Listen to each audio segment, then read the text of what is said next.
All right, good morning, Star Wars players, and welcome to day two of the 2020 Star Wars CCG World Championships. I am Chris Gogolin. I'll be doing some streaming this morning. We've got 32 players left in the field. It started at 98 last weekend and has worked its way all the way down to these 32 players that are still left in the event.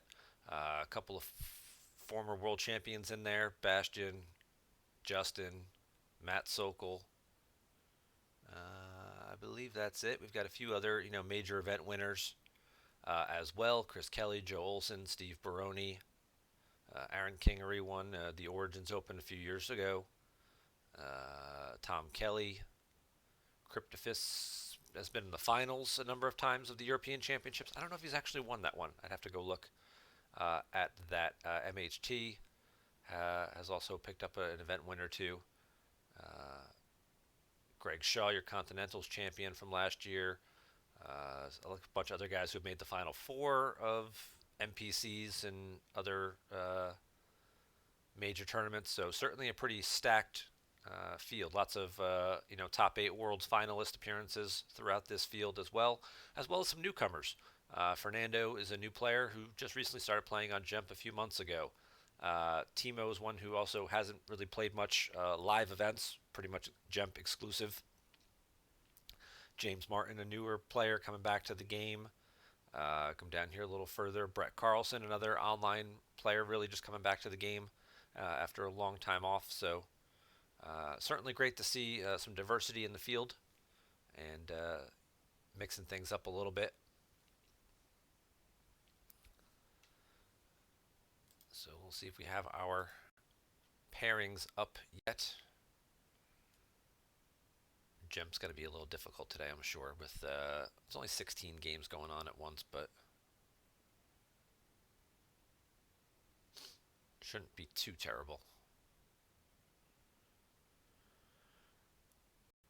Hopefully, we'll keep the other players playing random casual games to a minimum this morning. I've got a lot going on here at the house this morning, so I may have to step away briefly for a moment or two, but I will of course leave the stream up and running so you guys can continue to watch the games. And spectators are not allowed in the actual Gemp games. Therefore, we do ask, if there's no need for you to be in the Gemp lobby, there's not really a lot going on because you can't really watch too many games anyway. Um, that also does help cut down a little bit on the lag, not having as many people in the lobby and chatting and all that fun stuff.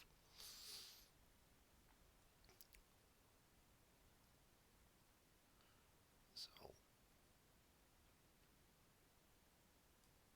let's see if Chris has posted the pairings just yet. Not yet.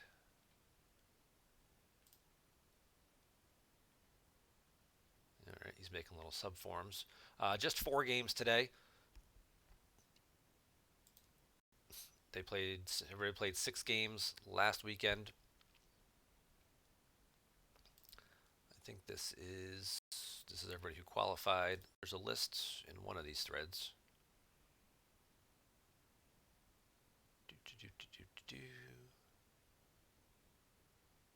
That had everybody and their records. I just got to remember which one it's in.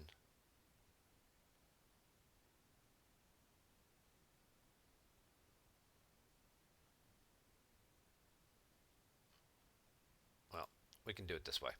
These 3 guys at the top are 6-0. These guys here in the middle are 5-1, and these guys all here are 4-2. Doing the math and a 10-game event, 8-2 is pretty much going to be the benchmark for where you need to get. So these guys just need to go 500 today. Obviously, these people have their work cut out for them. They need to win 3 out of their 4 games or all 4 of their games. Um, and even still, there's a possibility, mathematically, the way the pairings could work, that we expect possibly 1 or 2 7-3s may make it. But there's also a possibility that because of the pair downs and the way the sides work, there could be a number of 8-2s and maybe one or so that won't make the cut. So, was a decision made about locking down Gemp? First off, good morning, everybody. Thank you for joining the stream. No, it wasn't. People can still play casual games. The advocates don't want to. they want to encourage people to continue to play on Gemp and things like that. But obviously, it does create lag, which does diminish the playing experience for the people both in the World Championships and the people not in the World Championships. I reminded everybody last night that this morning may not be an ideal time for you to play your casual games or your sealed league games or whatever. So hopefully, people will take that into consideration when deciding whether or not to play. Looks like we've only got one or two games going on right now. So,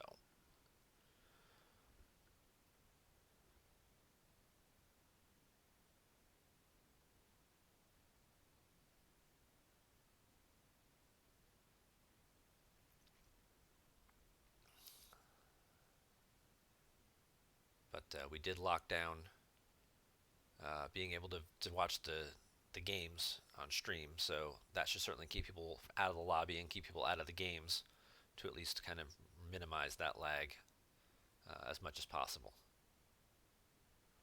And hopefully Chris will have some pairings for us now because the records are carrying over. I believe that's how this is working. The records are carrying over from day one.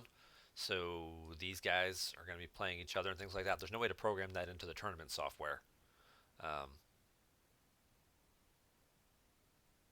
and well, technically there is a way to do it in the tournament software, but it would be absolutely a giant pain in the ass because you'd have to go back, put all 98 players into the event, recreate all the pairings for the first 6 games that actually happened, then drop the bottom 66 players.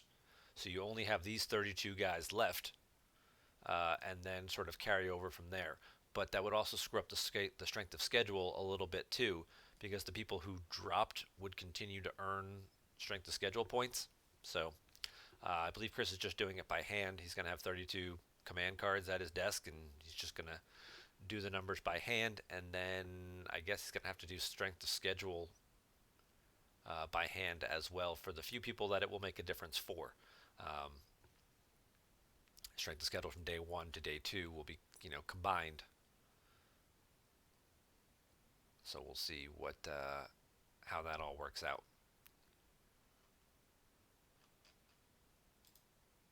Let's see what we got for pairings. Let me just.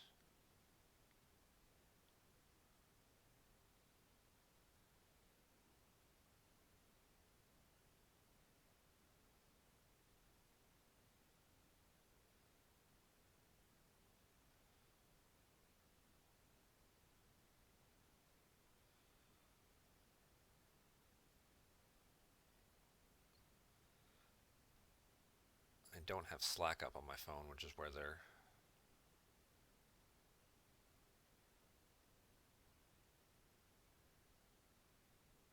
doing the pairings. Doing the streaming info. So let me just go pop into there real quick. And thank you guys for the follows. I definitely appreciate that. Appreciate all the comments in the chat as well. So let's see what we got going on here.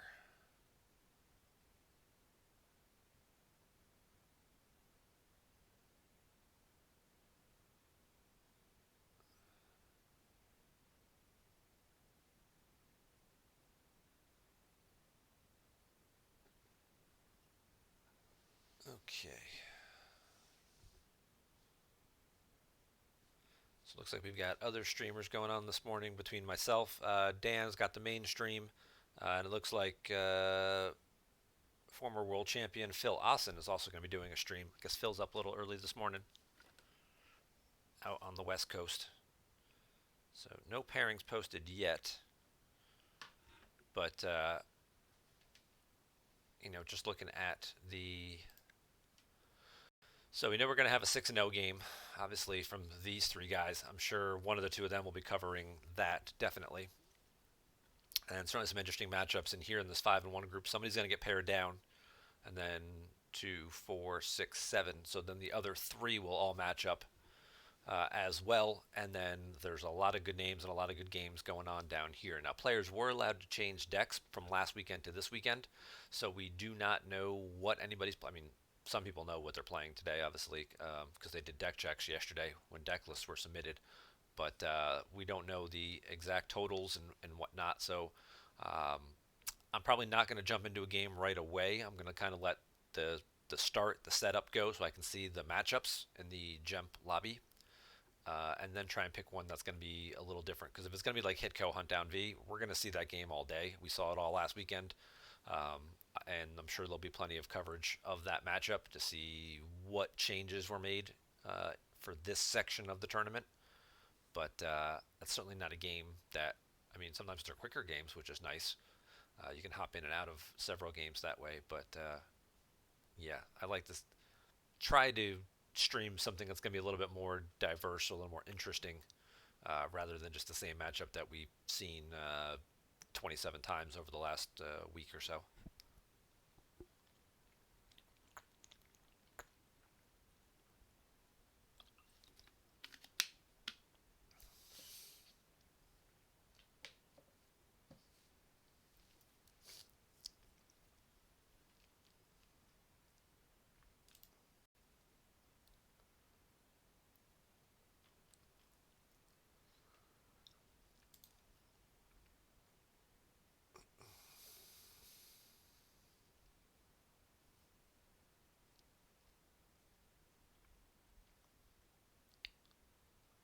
Now we'll just wait for the old update.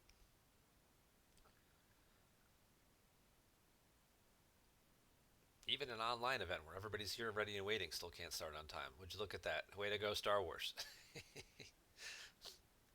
Come on, Chris, you could have had these pairings done yesterday.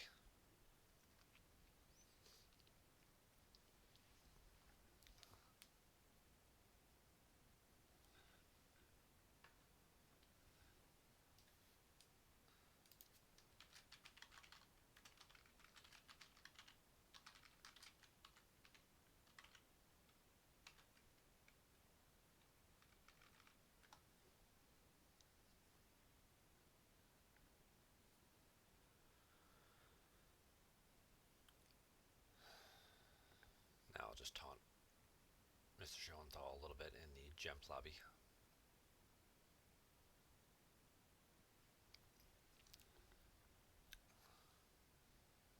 Okay, pairings have been posted.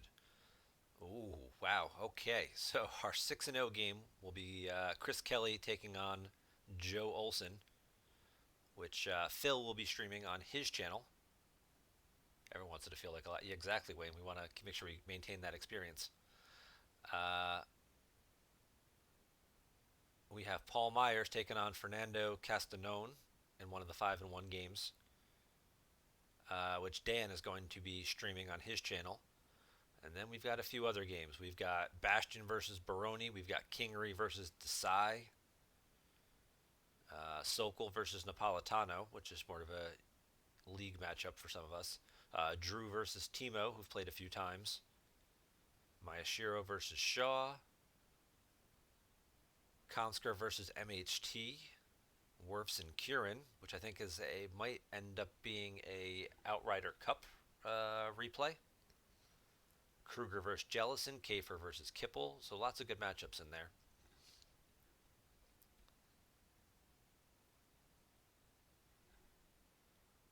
So we'll see what the matchups, what the actual decks look like, and then I will pick from there.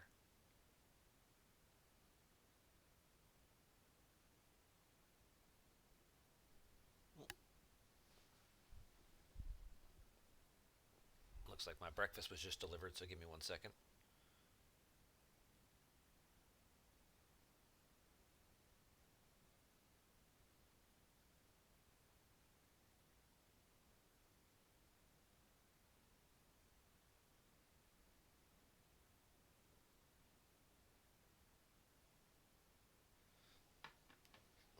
So I will be right back in just a minute.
Okay, I am back. Looks like our games are just getting started here.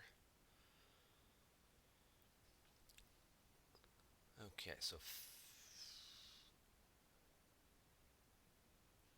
Dan's taking Fernando and Paul.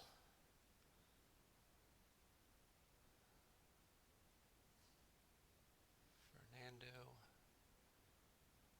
Legend versus IE. All right. Chris Kelly's still waiting for Joe. All right, so let's see what other options we've got here. Diplo, CCT, Bastion, and Baroni is certainly going to be a good matchup. Shadow Collective Legend could also be interesting. I'm not overly familiar with the Shadow Collective deck. Throne Room, Dathomir, eh. You know what? I'm going to leave it up to the guys in the chat. What game do you guys want to watch? Legend, Hunt Down, CCT, Hitco. A lot of CCT. CCT, no idea. Here's the Sikfa Legend, Sikfa, no idea.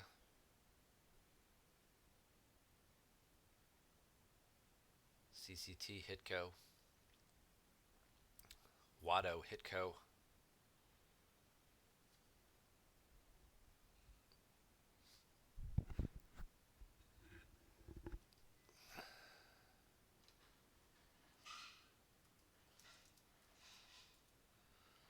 See if anybody wants to vote on what game they want to watch for you guys who were just watching, just listening.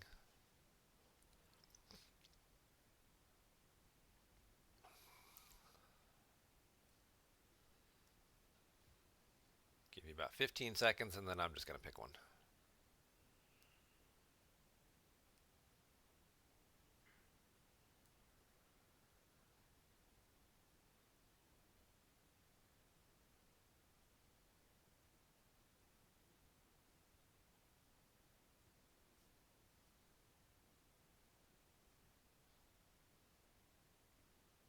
Tom Kelly versus Charlie. CCT versus Watch Your Step.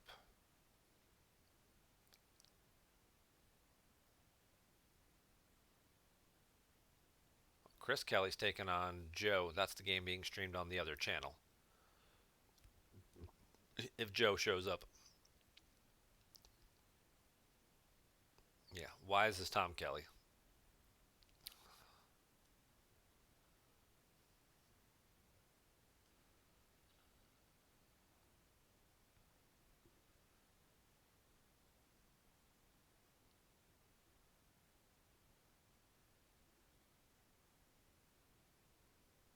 Yeah, that's what I was thinking too. Let's go with this one.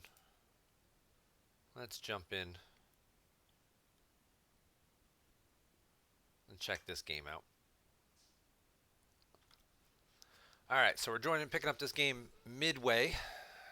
Bastion did the CCT start with Boba Fett. Looks like he's already moved Fett to the audience chamber. Played the dungeon and dropped it to spare. Did not make any type of pull or whatnot. We'll go back through the chat and see exactly what he did.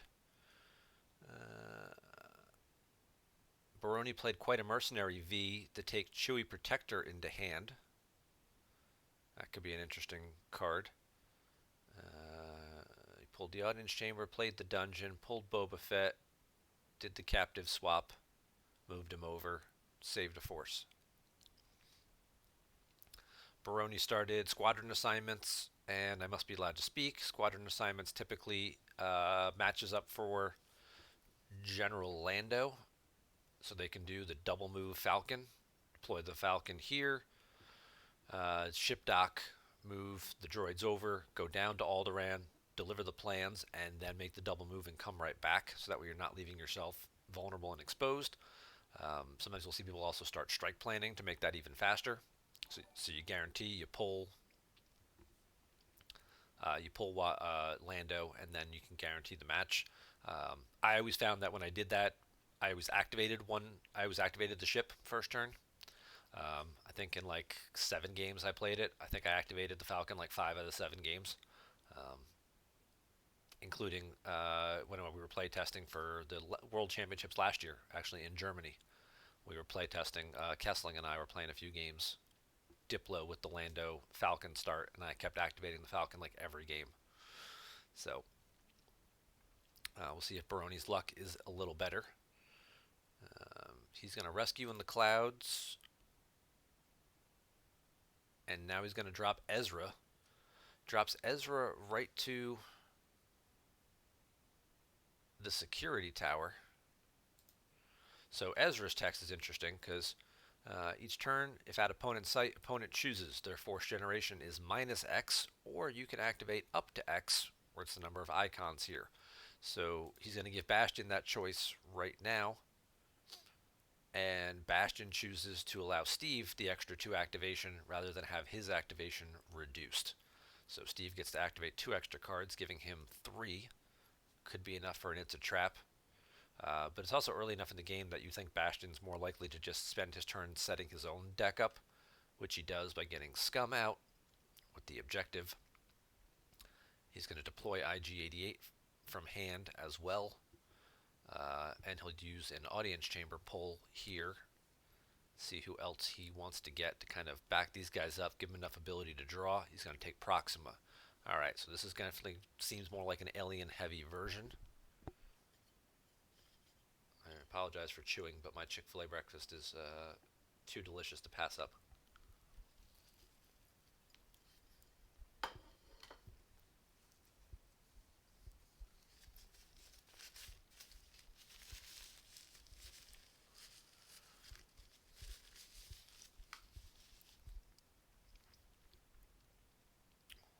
Baroni's going to use his force to Antilles maneuver Captain Ramus aboard the Tantive.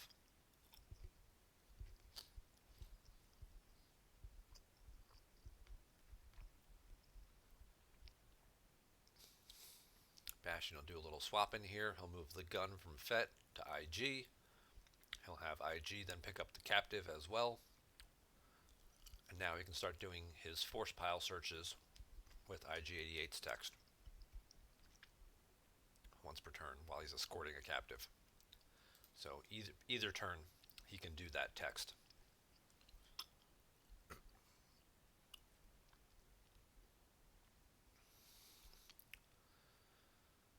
In a matchup like this, you would tend to think Diplo's a little favored because they have the ability to spread a little wider.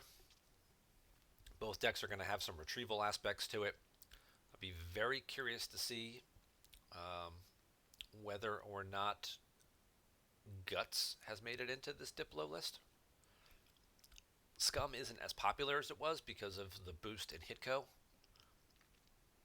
CCT has still been strong, but we haven't seen a lot of court at all this World Championships, and certainly no my kind of Scum decks were played.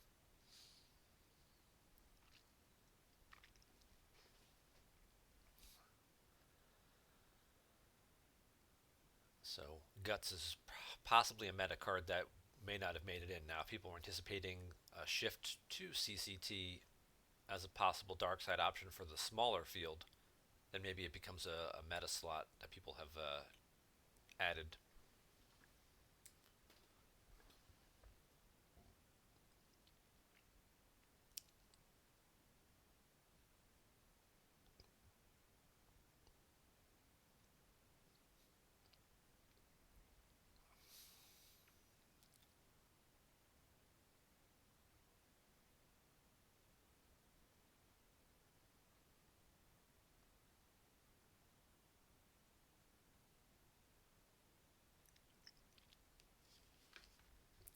Okay, so Steve's got some interesting stuff going on here. He plays Combined Fleet Action, which is the one that reduces power. It also limits your opponent to only drawing 1 Destiny as long as you occupy the system. So as long as he stays at Tatooine, he's only going to get 1 Battle Destiny, and also lets him get combat vehicles out of his deck. So he's going to use the Admiral's Order to deploy Blue 11. Permanent pilot provides ability of 2, and you can get a non-pilot rebel of ability less than 5. Once per turn, you can just pull guys out of your deck that are non-pilots. He's going to use that to get Saw Gerrera. And then he also plays Owen and Baru from hand, basically for free. Bastion's going to immediately pull Code Clearance, which is kind of an automatic knee-jerk reaction. Anytime you see Owen and Baru, At the large moisture farm, most people just instinctively pull the code clearance shield because they're afraid of harvest. Even though it's a card we don't see very often, it's one of those ones at the same time you never know exactly when it's going to show up. So better safe than sorry, right? We got another rescue from Steve. There was a correlation done. If you saw the deck stats posted after round one, at the people who played the more copies of Rescue and the clouds you had in your deck, the better you did. Like the people who played zero, had like a 30% win rate, something like that, and then it progressively went up to like the people who had three copies had like a 75% win rate. So everybody's like, well, I'm just going to play 11 copies of Rescue in the Clouds then, right? I'll win 100% of my games.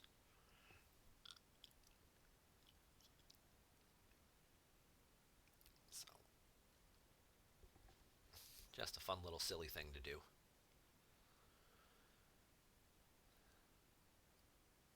Okay. Bastion will again allow Ezra to activate. It's also nice to see Steve using Ezra, which was original concept by Mike Gem, his KTOD teammate and longtime friend.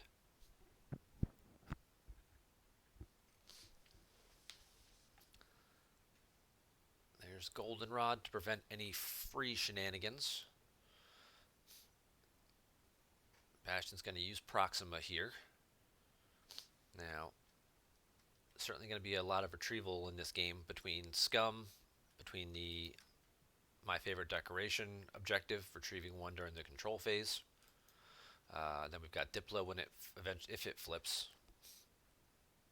I'm going to assume he's not playing anything in between. There's no strike planning for Mothma to pull Chandrilla or anything like that, so it's really just, down and back, complete that, possibly set up Celebration, and just start retrieving. He's got Moss Isley. I'm sure there's a Cantina in here. He's going to do the shuffle. So Bastion will take. Wow. Okay. So Bastion takes Greedo with Lady Proxima, then digs for a card with IG88, and then he's going to pay 3 to drain for 2. Steve's going to top deck and he's going to throw away an out of commission from hand, and then top deck a second Admiral's Order.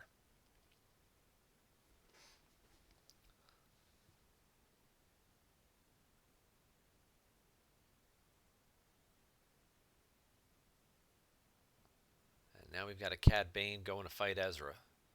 He does have the 3/4 saved, so It's a Trap is not out of the realm of possibility here. No retrieval for initiating the battle, but he does get the power +3 from Despair. Jabba's prize with Scum and Villainy. Total power, all battles is +3. He draws a 2 for Battle Destiny. Ezra has no immunity. Steve draws a 1. Cad Bane is immune to less than 4 from the My Favorite Decoration. Your aliens and independent starships are immune to less than 4. So Cad Bane will get to live. Ezra's going to die, and he's going to have to also top deck a force. He loses an escape pod combo off the top of the deck. We'll see if Bastion wants to move Cad Bane over. He does. So he's got the 2 battleground sites now. And we'll see what defensive cards Bastion may have up his sleeve as well.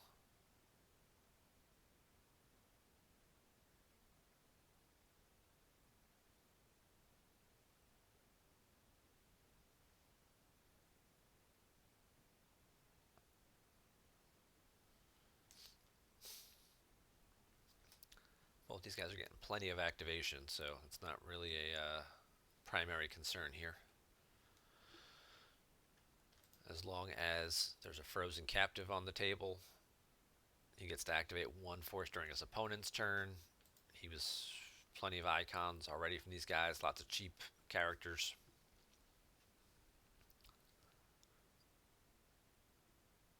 Steve's going to drain for 1 at the large moisture farm, which will prompt Bastion to discard a Disarmed. It's a card that's not really going to be very useful to him in this particular matchup. Plus, it's also a nice high destiny card that he can retrieve at the start of the following turn with his objective.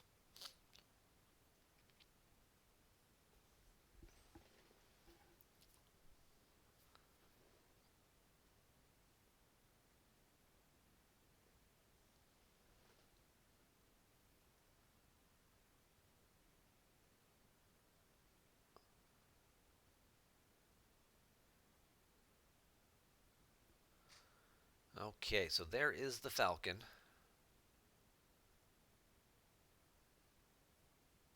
He's also going to use blue 11 here and pull Leia Organa when she's deployed. That now gives him the ability to use I must be allowed to speak. Once per game, he can search his use pile when he deploys one of these 4 characters to a Tatooine site. So he'll get 4 use pile searches throughout the game. Presumably, we already know he took Chewie into hand early on.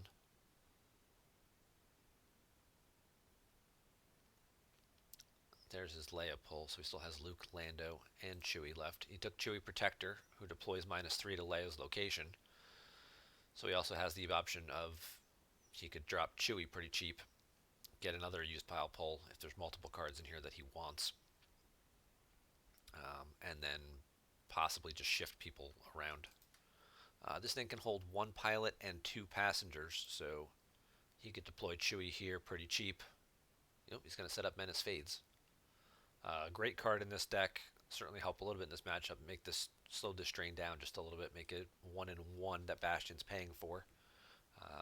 It's really going to slow down his ability to do damage in this game, and kind of tilt it more toward being battle oriented. So we should see more interaction, which I think also favors Diplo a little bit because of the total battle destiny boost from the objective. Once Steve flips here in a minute.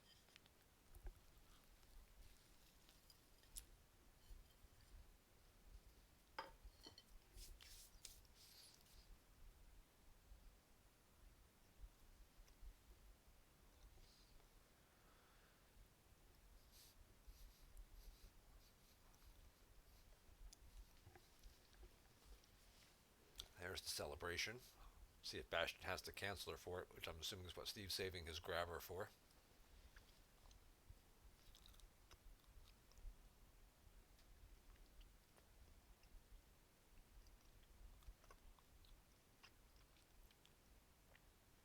Leia will get out. See if he moves Cassian back or if he moves other people over. He's just going to shuttle Cassian up. Okay. Now he'll ship dock.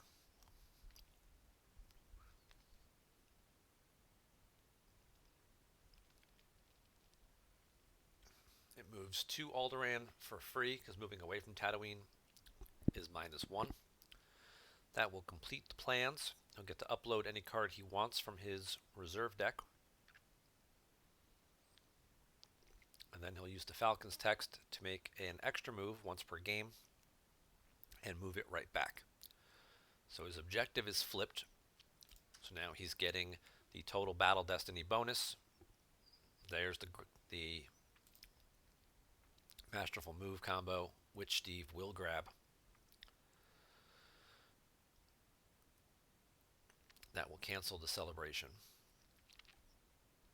And because it was his last force, Steve basically had the option of either grabbing it or letting it go, in which case Bastion would just dig it back out in a turn or 2 anyway, and then being able to walkling to pay with secret plans out to retrieve the celebration. You kind of have to grab it if you're planning on ever getting celebration back. If you're Bastion here, you're almost inclined to at least drain in one spot to at least put a card on top of the celebration, so Steve can't just start his turn, activate, ditch walkling, and get it right back. You'd like to think he's got 2 copies. If you're playing this style of Diplo, you probably have 2 copies of Celebration anyway. So there's also probably an Obi-Wan Kenobi in this type of deck, so he could do an exchange to get it out of his lost pile.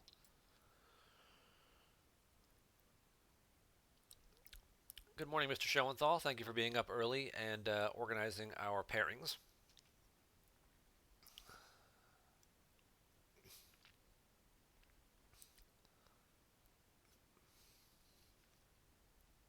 All right, so he gets Proxima digs out the prince. That's an important character. Here comes the shuttle of the Jabba space cruiser, which will get an alien leader aboard.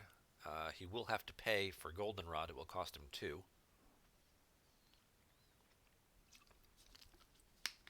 And with no force saved, there will be no barrier or anything going on. Ezra is in the lost pile, so Cassian can still be used to cancel a battle destiny here, though. And Bastion's got a couple of ships. All right, so we've got the space cruiser now with Hondo, who adds. He's just a pilot, doesn't actually add anything, does he? He just draws them unable to. Otherwise, once per game, you can get Aura, Slave 1, or this is basically Salacious Crumb. Then we get Ellis and Hinthra with Woof from hand. Then he uses the Stingers, the Ellis and Hinthra's game text to get Ponda Baba out of his deck. So Ponda's going to add a destiny to attrition and make that destiny +2. Here comes a Stinger from hand as well. Does he have the Guri to go with it?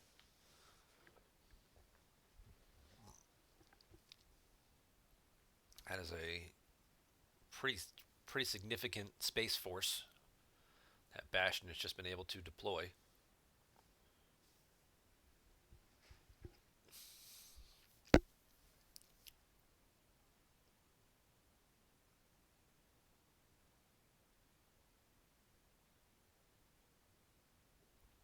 Oh,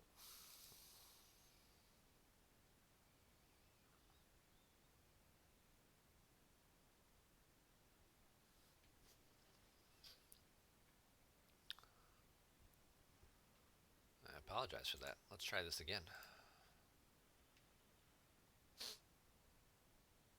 My internet cable, my computer's a little loose.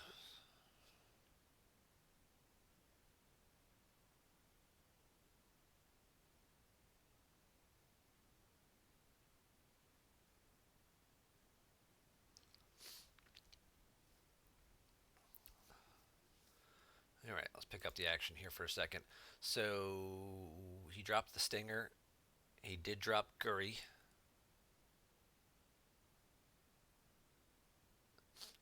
Then he deployed Thrawn to the Lars Moisture Farm, which meant that the objective flips back to the 0 side because you have to occupy, if you don't control any locations.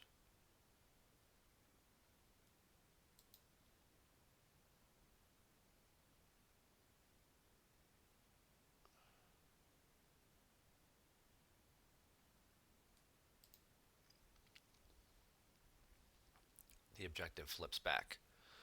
And then he just shuttled Thrawn up onto the Jabba space cruiser. So no battle here, but he's got a 20 power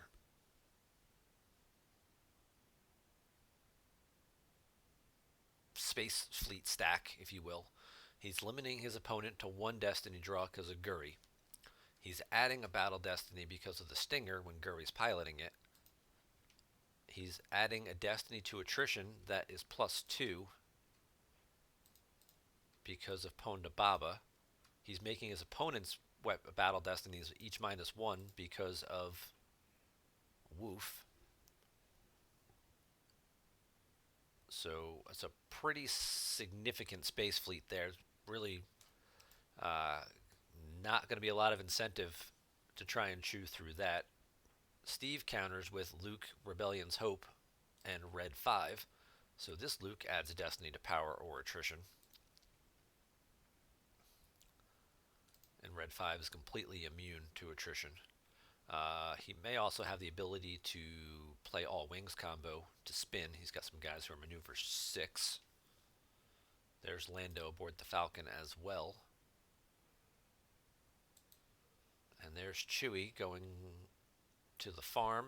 He'll get the use pile pull. So we've got all 4 guys on the table now. So not going ground with the other guys. Will limit his use pile searches, but I think Steve's okay with that. An X-Wing cannon here would be pretty big if he has an X-Wing cannon for red 5. There's obviously Stinger's only maneuver 4. Ellison Hinthra's maneuver 5. Hitting either one of those would be pretty big. I'd shoot Ellison Hinthra first. That'd be my first guess. Maybe that's the card he's digging for in his use pile. Maybe it's the card he already has. But that would be an exciting way to break this game wide open if he were able to shoot down one of those ships with an X-Wing cannon.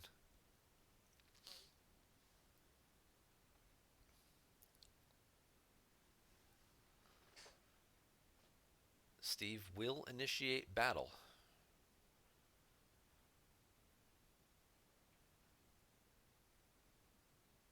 Greedo's going to deploy as a react to give him some extra forfeit fodder up there.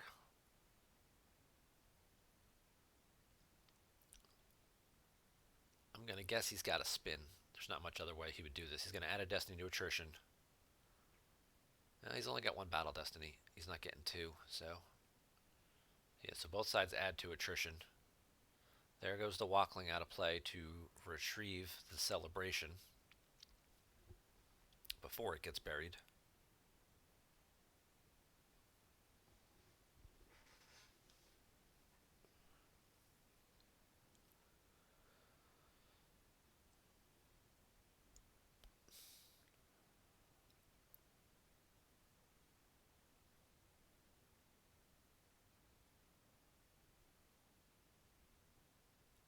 Steve draws an out of commission.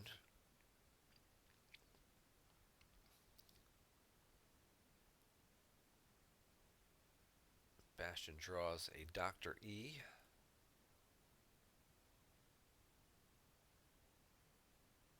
And a Gick, so that's only a 4 total. I have a feeling, yeah, he's going to save Cassian for another day here. There's a Jin, so that's going to be 6 total attrition, which will probably just get Thrawn. Oh, there's a big 5. So that's going to be 9, 10, 11 attrition going at Steve. The droids cover 7. And then he's looking at other options for who to lose. Probably Lando. Yeah, there goes Lando. Now, in order for Steve to flip back, Rebels have to control 2 battlegrounds, a site and a system. So there really isn't going to be any way for him to flip back here without another system unless he clears all this. And that certainly will favor Bastion. So, very good move. Everybody's going to get inside Blue 11. They're going to shift over to Mos Eisley so he can start doing the Cantina shuffle to get some extra drains in.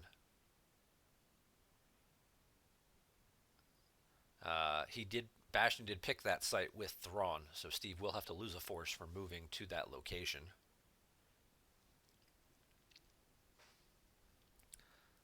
And it's a hit from the used pile.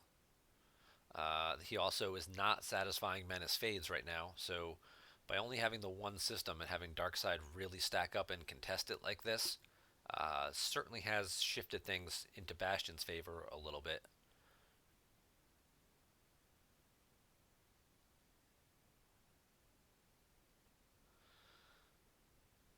He's going to possibly get a guy with Proxima. He's going to dig a card with Ig. He's going to retrieve Thrawn with my favorite decoration. And he's going to drain for 3 here. Steve's going to lose Keep Your Eyes Open from hand, and then top deck a Luke Rebel Scout and a perimeter scan. So I guess he had a ground Luke and a space Luke, depending on what he needed more for the matchup.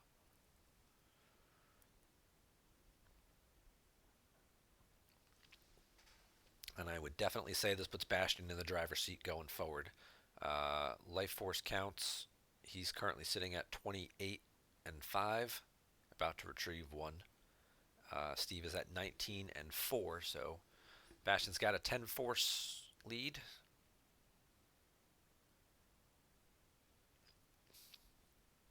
That's about to go to 11 when he retrieves one. Um, he's certainly doing, well, they're about to do about the same damage to each other, 2 and 1 with the drains.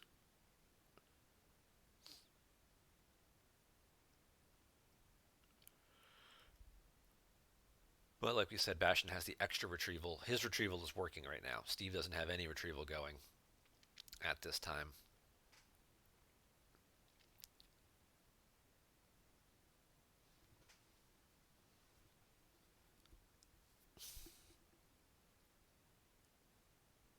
He did not retrieve with the objective. That's really curious. I don't know if that's intentional because he needed all the force or if it was accidental. Um, he could also be thinking he's just going to battle and retrieve both with Scum anyway, so maybe that's the action if he's going to initiate battle here. He does drop Mighty Jabba as well, so yeah, so he is going to battle, so he's going to retrieve the two with Scum, so no need to use the objective if you're just going to want to retrieve them both by initiating the battle. So Mighty Jabba, while with your alien leader, adds a battle destiny. And he's got some alien leaders up there with the Prince, and I think Hondo might be a leader too. Ah, yep, Hondo's also a leader. So this game continues to slide Bastion's way. Now he's getting 3 battle destiny. Both of them, they're both adding a destiny to attrition. Cassian's going to cancel that 4 by putting somebody out of play. He puts R2 and C3PO out of play.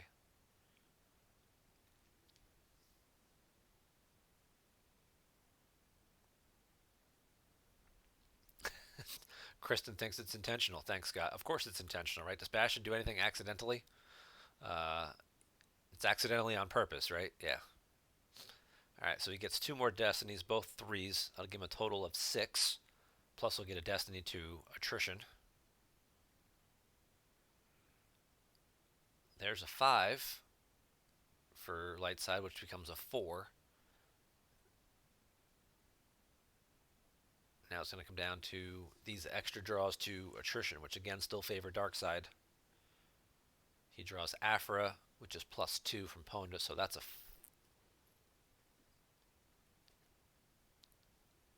and they all right. And Steve draws a 5 as well. Okay, so we're both going to be kind of right back in the same boat.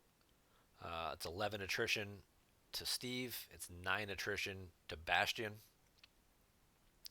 So both sides are basically losing 2 characters. 11 would be Leia and Cassian, I think. Yeah, they're 11. There goes Hondo. Yep, there goes Cassian.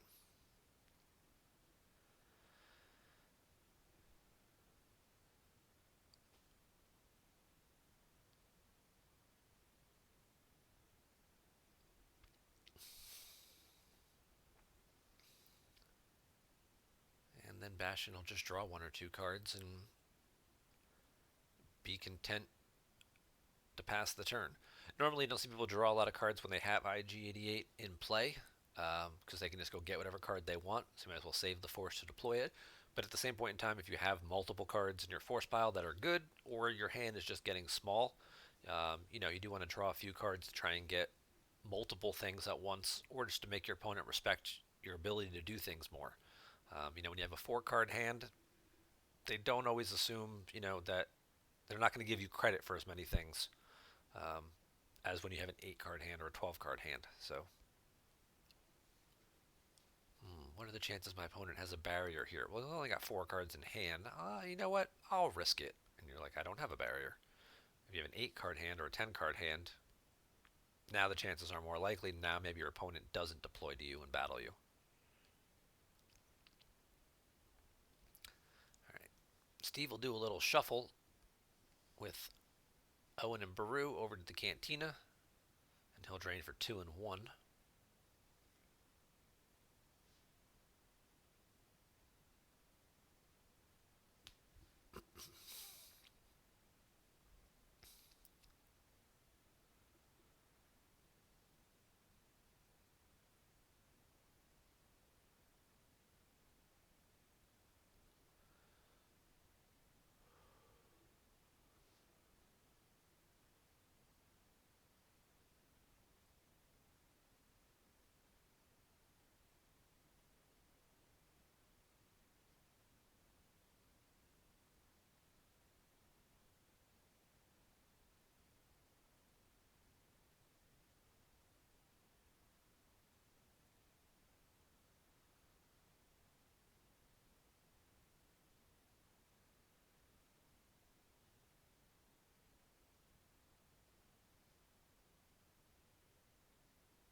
All right, there's Padme on the Tantive and Captain Hera. All right, so Bastion lost Disarmed and threw away Nalhutta to the Cantina drain.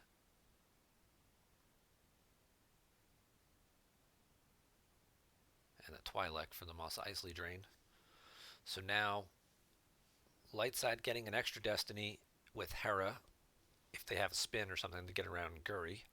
Also getting an extra Destiny to attrition with Padme, so now they're getting 2 Destiny draws to attrition. Steve does not have the spin, but he's just going to bank on the 2 attrition draws.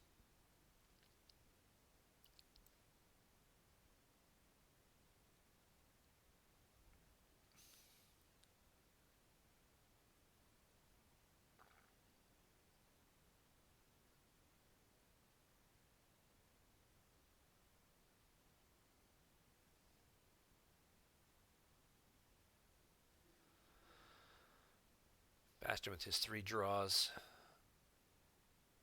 a couple of 2s and a 5 for a total of 9. Steve's going to add possibly 2 5s here. Yep. So he's going to add 10 to attrition. So he's going to add 14 attrition.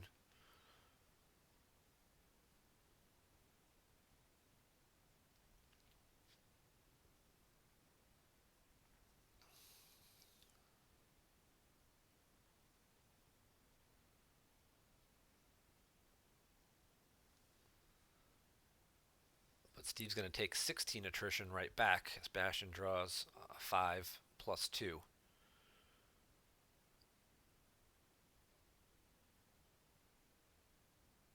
And 16 is going to be 3 things. It's probably going to be Solo and the Falcon at this point. But Bastion's got 14, and nobody else forfeits for 7, really. He doesn't have 2 people who forfeit for 7 that he can just ditch. You know, Guri's Stinger is only 11, so he's losing 3 things, no matter what. You know, if you lose Jabba, you lose your extra Destiny, but if you lose the Prince, and he already lost, you know, Hondo previously, so if you lose the Prince, then Jabba's not doing anything for you either. So it's almost like you're going to have to lose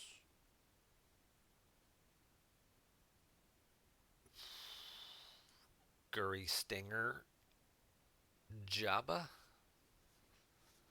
Guri, Stinger, Prince, and then it'll be Bastion's turn, so he could put a new alien leader down. I'm sure he can find one in his force pile. Or you could lose the whole space cruiser.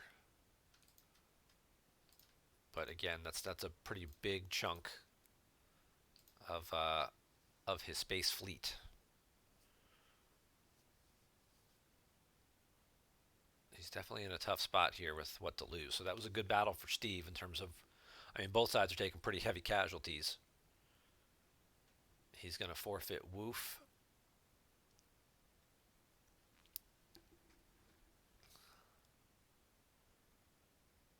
For 4, so both sides still have 10 remaining.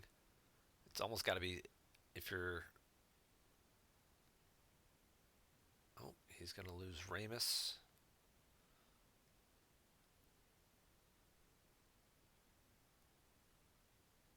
lost Hera.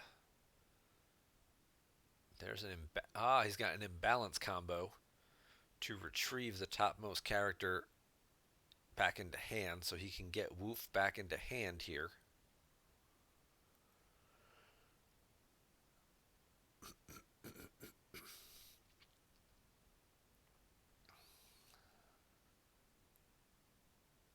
It's probably going to be Guri Stinger.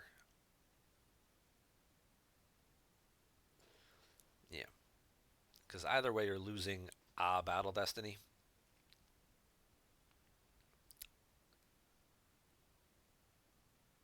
And you're losing the ability to limit them, but he hasn't drawn multiple destinies, so this really hasn't been as big of a concern. But Steve's at the point now here where, yeah, he's in some big trouble. Oh, he doesn't, he loses the prince, so he keeps the ship.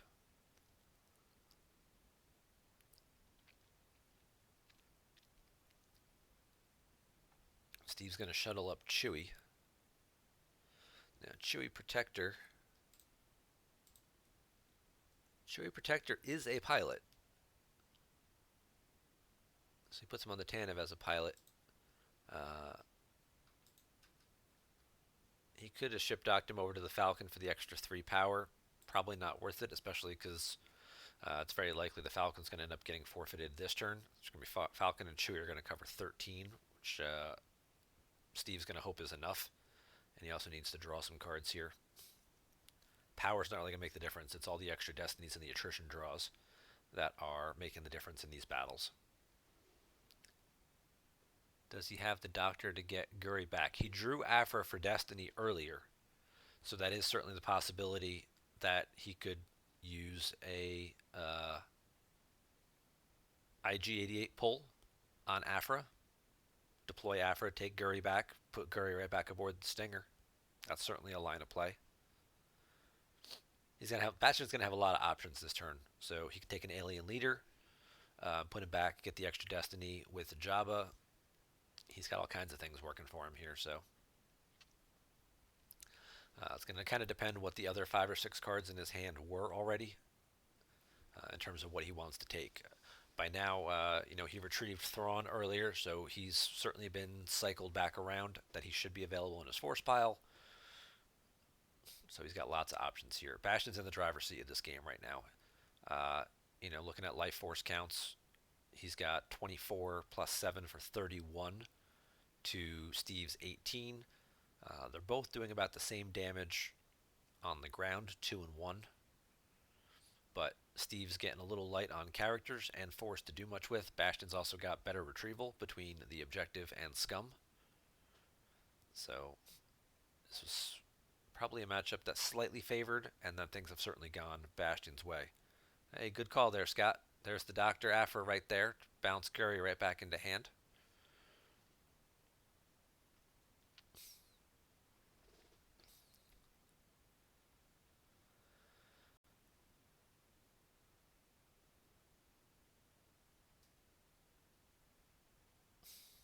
Drop Guri right back aboard the Stinger.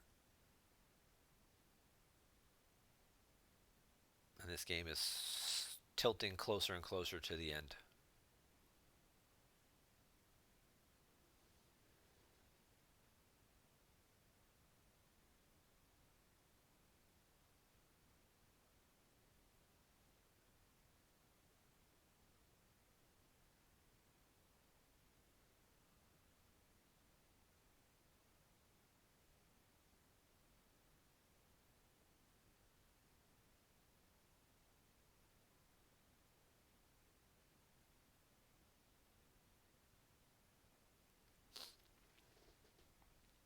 And now we got a Jango Fett to the Cantina with a P-59. This is probably going to be a good game here in a minute. So he can only battle in one spot and retrieve. Yeah, Steve's just going to concede. He knows he knew he was on his last legs to begin with, and this is just going to hurt. Passion's going to retrieve 2 more guys, probably going to hit, make him lose extra force. And there's not really going to be a whole lot left that Steve can do. So Uh, Bastion's going to pick up the win and advance. Further on, he'll go up to 7-0. Steve will drop to 5-2. Let's hop into one of these other games here. We got All Stars and Archmage here in the Shadow Collective Legend game. They're both pretty close to the end on Life Force.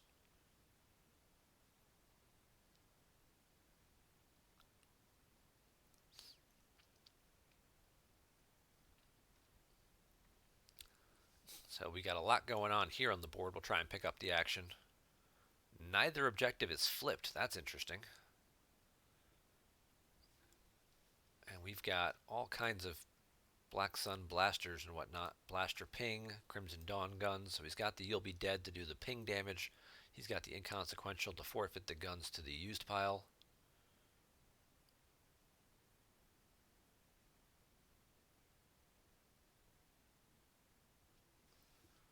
Now we see a thermal detonator. I'm guessing Justin has opted to save his flip for when he thinks it's really going to make the most damage. Yeah.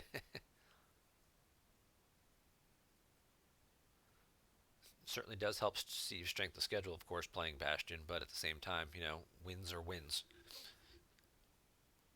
You need to get to eight's the number, so Steve's drops to 5-2 now. He needs to win his next 3 games to really to have a shot or to feel safe.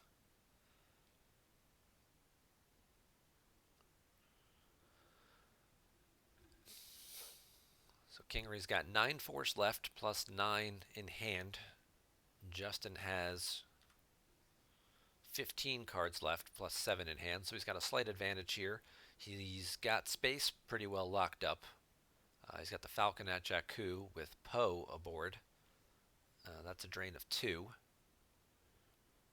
And then all these other ground sites are contested, so Justin's the only one doing damage each turn, it looks like right now.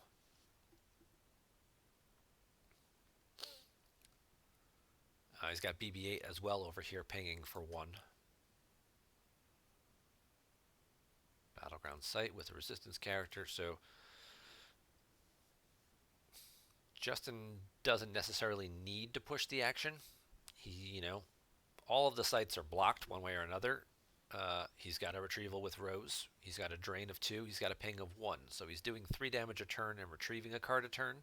And Aaron currently is not doing any damage because you only lose a force for battleground sites you control with blasters. So currently no force loss unless there's something on it. I haven't read this objective much. I looked at it once when it came out and went, oh wow, that's great. Flip this card if you just hit a character or during your battle phase if you control 2 battlegrounds. Well, nobody's controlling anything this game.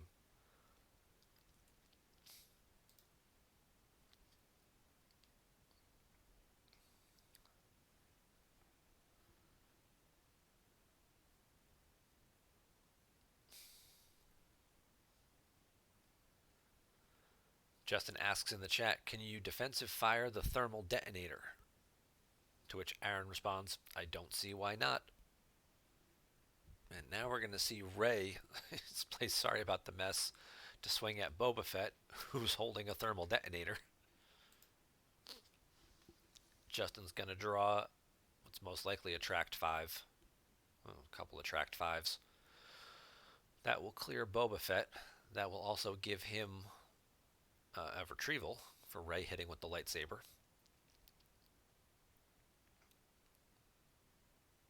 So he will retrieve Bail Organa.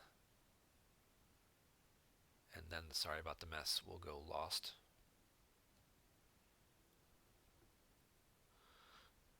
And now he also gets an additional drain of 1 there because he no longer occupies the location.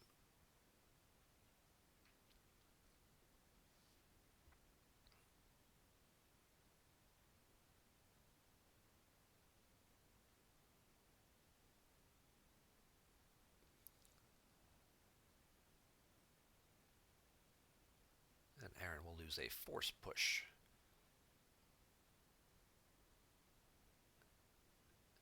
Justin's going to add Ahsoka Tano to the first light reception area, which is a drain -1. And then just shuffle these guys over, it looks like. Yep. Maybe Ezra will go the other way. No. I was going to say there's always a possibility of Ezra moving over here, but again, at this point in the game, there's really no need to risk anything. You're ahead on life force counts, and you're doing more damage than your opponent. It's kind of the thing where you just make them do something and come to you. Make them have to change the pace of the game. There's no reason for Justin to risk some weird interaction or anything goofy like that.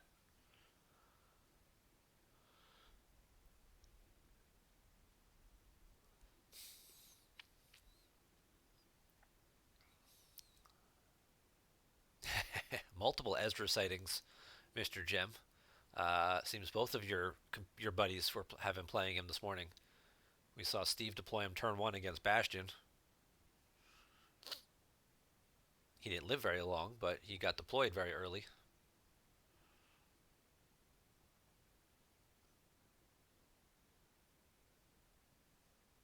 Ezra getting a little bit of new life with the Dathomir Mall's chamber site because Ezra is the only spy who can deploy there.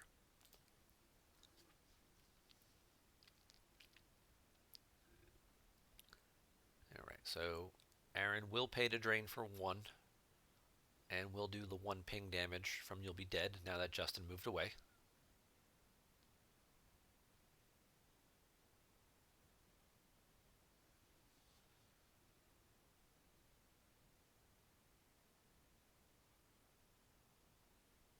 And he's going to battle into Qui-Gon, and he's going to play a Hidden Weapons.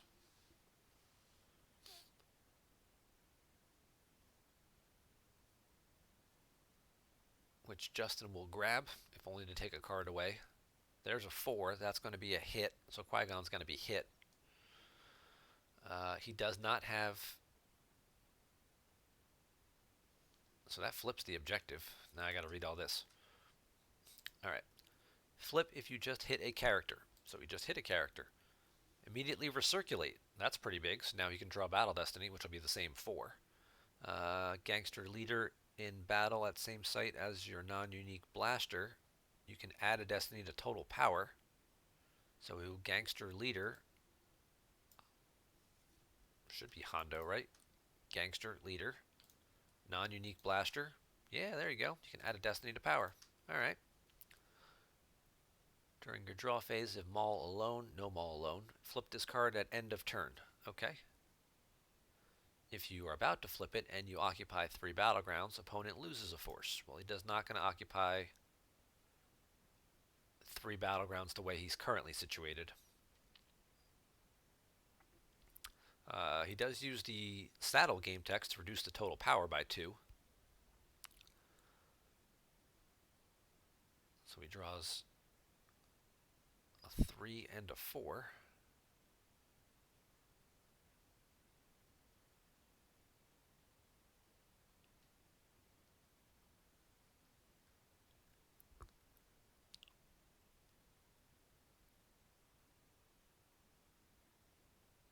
So Qui-Gon's hit, he'll have to die, and then one of these 2 guys will have to go.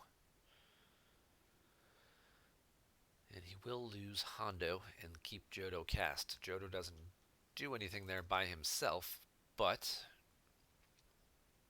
he can fire a blaster for free. He can add 2 to the total weapon destiny. The sight adds 1 to the total weapon destiny, so that's shooting at +3. And the stun blaster here, destiny +1 greater than defense value, you put the guy back into hand. So basically he's at destiny +4 with all the modifiers greater than ability. So Qui-Gon's dead. Anybody else really just needs like a 2 to put them back into hand. But you know, we've got Rey on the table already. Ahsoka's on the table already. You know, Obi or somebody like that. Obi or General Leia maybe are the other characters that you could see come back down to try and fight him.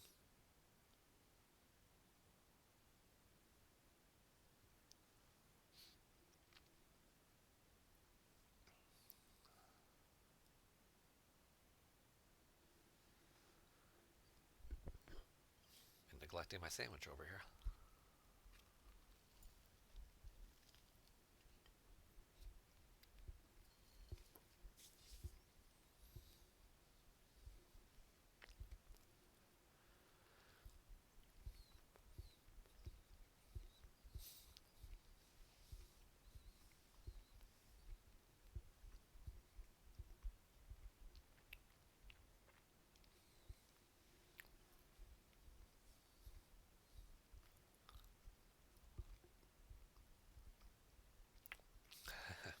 It's a Chick-fil-A biscuit sandwich.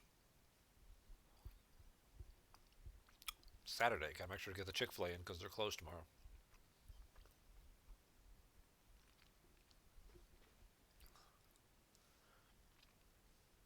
So Justin's going to do 3 damage and retrieve a card. I'm sorry, 4 damage because of BB-8. And retrieve a card, stretching his lead a little bit further. Aaron did get the extra ping in at the end of the turn because he moved his guys around to occupy the 3 battlegrounds and also block the extra drain.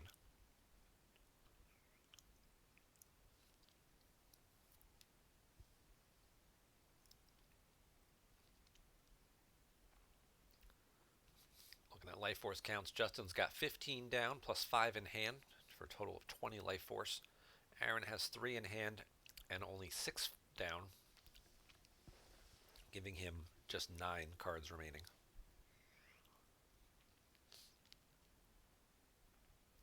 Justin's going to drop General Leia. Unlikely to be battling this turn with no destiny saved. Probably just move his guys back over and say go. We've got a projection of a Skywalker on this location, plus Menace Fades is in effect because he controls the site and the system. So this is a drain of 0.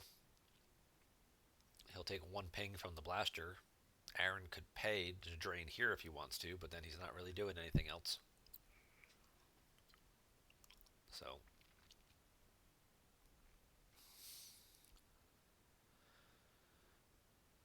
yep, Justin will just shuffle everybody over and just continue to just grind out the game.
Not much Aaron really can do left at this point, except battle.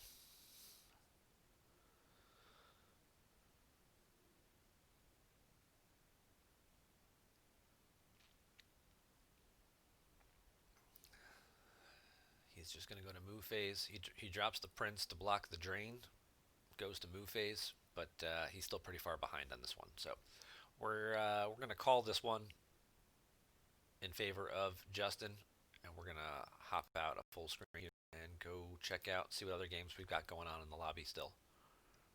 Looks like Ketwall picked up the win over Werfs. Looking around the leaderboard here, Paul and Fernando are still playing. Shaw seems to be a little bit of control here, as does Drew. CRG with a slight lead over Stubley. This game here is also should be streamed on the main channel between our two 6-0 players. Hunt down and watch your step. Let's hop into this one and see how my good buddy Greg Shaw is doing against Justin Miyashiro.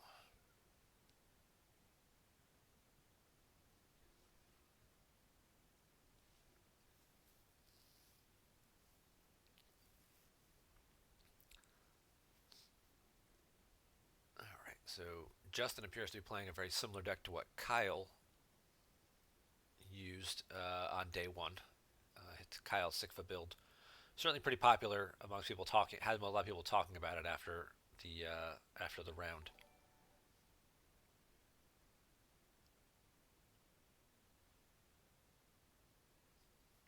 Looks like Queso renewed his subscription to the PC channel. Okay.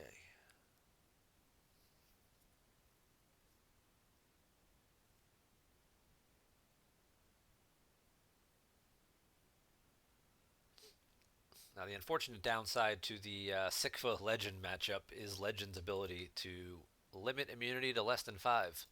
So, kind of what this deck banks on is parking Sidious or the Emperor or somebody here at the docking bay who's permanently immune to attrition. You take no battle damage because of the set your course objective, so you kind of always satisfy battle plan throughout the game. But Legend's flip side, capping your immunity at 5, kind of negates all of that and throws that right out the window. Then you combo it up with First Strike, and it gives them even more incentive to deploy and battle you there as well.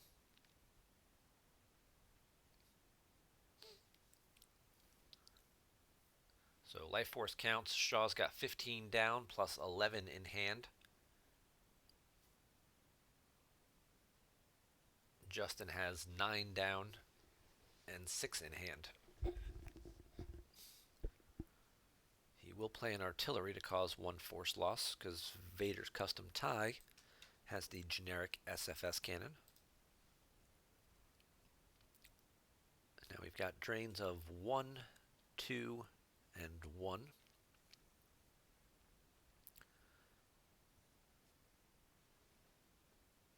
Good solid 5 force loss turn. Looking at the setup here, Legend is flipped, so this is a drain of 2, and then Qui-Gon has this lightsaber, so that would only be a drain of 1 here if he's able to get that drain off.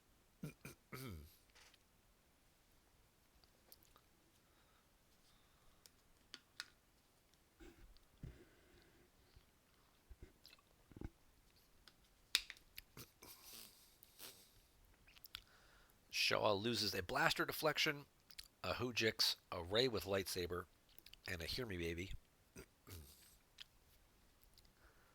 as his 4 cards. He does have Rose out, so he will get to possibly retrieve 1. Likely retrieve 1 next turn.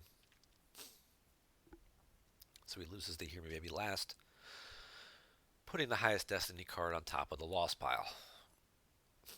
Justin's going to play a Force Push to go digging for the best card left that he's got. It's an image of the Dark Lord. That will slow things down, basically making it drains of 1 and 1. Then he's going to use a Sith Fury to exchange a Dark Jedi in hand. He's going to throw away the Emperor, and he's going to take Maul back. Now this is the new Maul, who does not deploy to Battlegrounds, so you can dump him over here at the War Room like he does. And then he can add 1 or subtract 1 from a just drawn Destiny. He also prevents opponent from canceling your Destiny draws, which is what the Legend objective does. It cancels and then causes a redraw. So if you can't do the cancel part, you can't cause the redraw part. Not that he's got 2 resistance characters together really anywhere. It's a good turn for Justin. It caused 4 force loss. He reduced his opponent's force damage by 1, and he got his manipulator back into play. He does not have Coward out, though, and may not have the ability to pull it. So if Qui-Gon were to move over to the War Room to kind of chase Maul, he would possibly be able to drain behind it.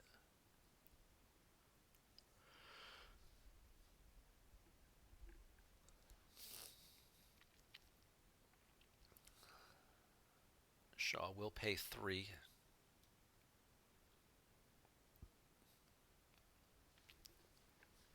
So Shaw ahead on life force, but certainly behind in the damage output. So now it becomes more of a which is who's going to get there first kind of thing. Oh, that'll certainly shake things up a little bit. There's a Tantive forward to the Death Star. Now that he just lost with a Bail Organa aboard it. Now that he just lost his Slave 1 ship. Where did Slave 1 come from? Did it come from hand? Just because I'm curious. Slave 1 came from the used pile. We've got a Tantive with a Bail with a Solo. So he will no longer have to pay for Battle Plan. Menace Fades is now back in effect, making this just a drain of 1. So now it's 3 damage instead of 4. He's threatening a drain of 3, and he doesn't have to pay for it. So, and neither of these ships can move to the Death Star and make it unless it's been moving. Nope, still at parsec 0. So the Death Star has never moved. So it would take 3 turns. This is hyperspeed 5. Okay, it would take 2 turns. It can move to parsec 2, and then he can move this over, which is about his best option at this point, unless he's got another ship somewhere. Move the Death Star to parsec 1. Next turn, move the Death Star to parsec 2, and then move Mara over to block it. I don't know that he's going to live long enough, though, if he's taken 3 damage from a drain at the Death Star, plus 2 others. He's taken 5 damage, and he's got 10 cards left down. He's not going to have much left to work with for that following turn. That might be just enough of a tipping point for Mr. Shaw to squeak this one out. Oh, maybe not. Maybe the artillery doing an extra ping. So they're both down to 3 cards in hand. Justin with 7 down, Greg with 12 down. It's going to be close. Going to be close. So we're looking at 15 to 10 total life force counts. With Justin about to eat potentially 5 damage.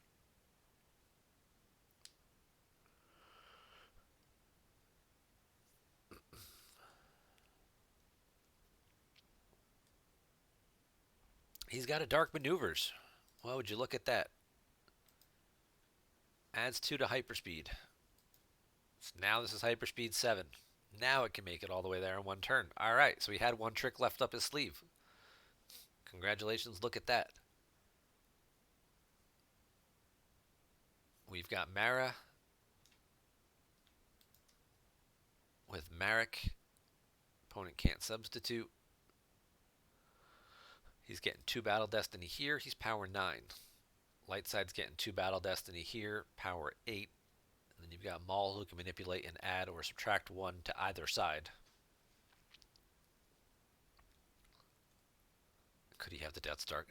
He could have it. Does he have it? No, Scott. He does not have the super laser.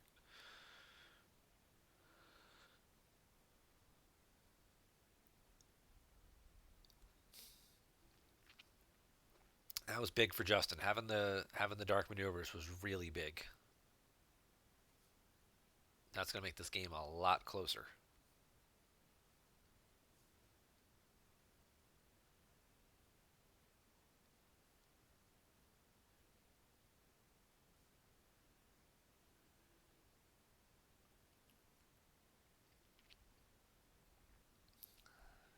All right, so Greg drains. He top decks the short range combo, which is what he used to move.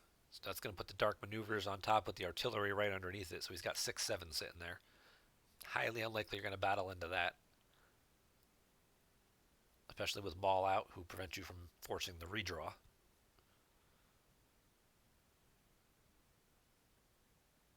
There's EPP Ray aboard the Tantive as a pilot, so he will initiate the battle. Ray with Solo gives him an extra Battle Destiny, Plus, it gives him, he has enough ability piloting and bail. So now he's getting 3 destiny. 6 plus 7 is 13. That'll be Ray and Solo. They'll cover. Greg's going to get some retrieval out of this from first strike. He doesn't have enough force, it looks like, to pay for Leia. So he only gets the 1 retrieval. But now Greg's going to draw 3 battle destiny and probably clear this whole thing.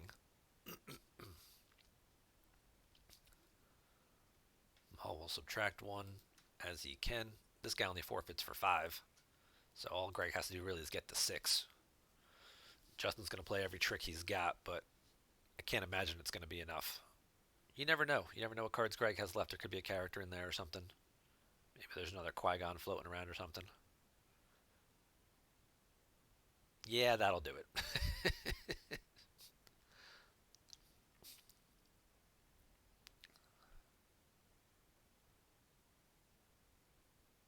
Don't think we're going to see any overflow, though, knowing that Justin's sitting on 13 with his Battle Destiny as well.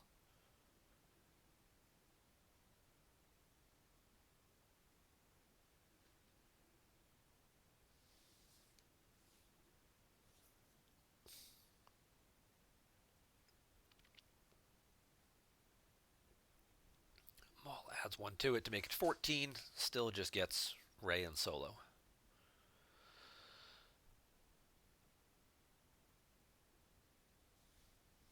Which is what he was going to lose anyway. And he'll keep the Tantive with Bail.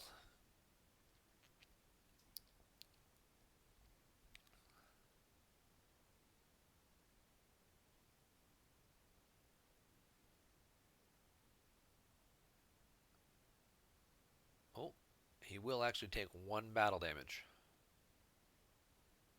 So he'll have to lose 1 additional card, which actually could be significant. Oh, I'm sorry, that was attrition, not battle damage. I was reading the wrong number. And Justin's going to concede the game to Greg at this point. He's not going to have an ability, a way to get back over to the Death Star to block it, so he knows he can do some damage, but not enough. So he'll take the break, take the rest time instead. We're down to just 3 games left in the round. Our 2 other feature matches are still going on their other channels, Paul and Fernando, and Joe and Chris Kelly. So let's pop into our last game that's not being streamed and just see what's going on here.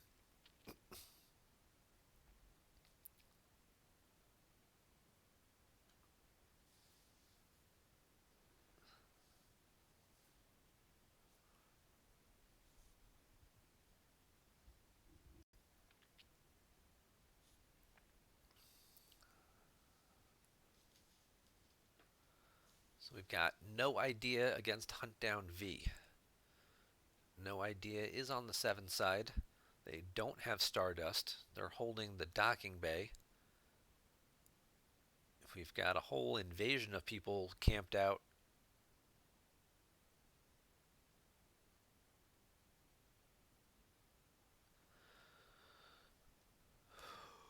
It's Scarif. You got the Emperor's shuttle, who's just cleared most of the system. So looking good for CRG here. 12, 15 life force versus 6. And certainly ahead in the damage output. You've got the shuttle with Thrawn aboard, so that's 2 battle destiny. Not really much left here for Stubbly. He's got 2 cards in hand and 6 down. No characters really on the table. You got Vader with the lightsaber at the beach. You've got the Night Sister with the lightsaber in the tunnel.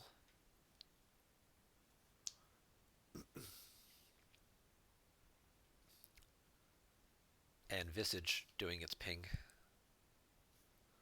What's the other card over here? Is that security precautions? Yep, okay.